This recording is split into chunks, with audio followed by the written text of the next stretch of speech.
How have Hurricane Ian and Nicole impacted real estate in Daytona Beach? Find out on today's episode of Rockin' Real Estate News.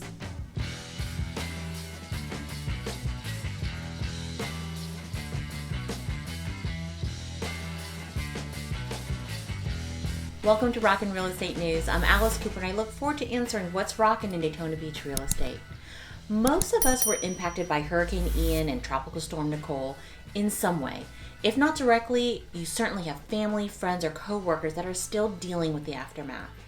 As we are continuing cleaning up, rebuilding, a lot of us may wonder, well, how do these storms, or any storms for that matter, impact the real estate in our area? Hurricanes are an inevitable threat to the life in Florida.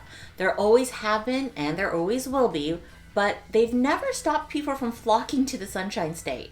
Florida remains one of the most popular states that people move to from other parts of the country, hurricanes and all. Historically speaking, there's a brief period after every storm that temporarily slows down migration to the state while the storms are still kind of fresh in everyone's mind. But the real estate market quickly responds and rebounds. But these two storms are really different in a few ways. Firstly, the sheer size of these storms and the financial impact they both had. We're far from knowing the total damages, but experts agree that Hurricane Ian will be among one of the most costly hurricanes to ever hit the U.S.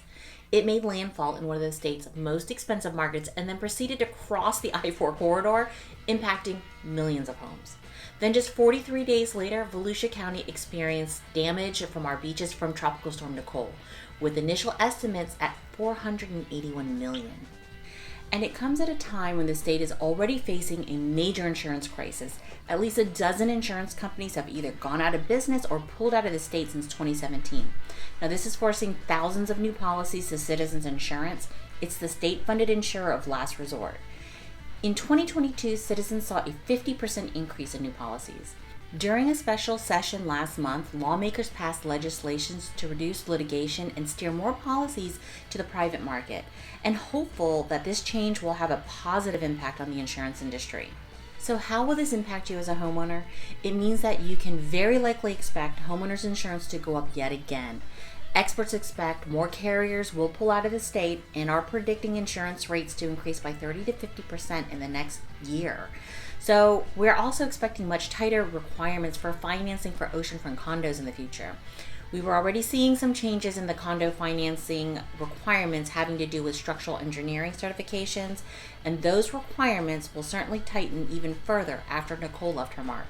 So while it's still too soon to know the full scope of how these storms are going to affect us in Volusia County, history tells us the real estate market won't necessarily take a hit as a result.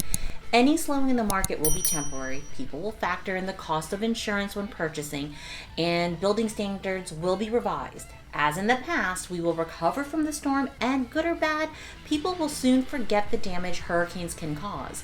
Our community is resilient, and our area will bounce back just as it has in the past. Until next time, rock on, rock stars.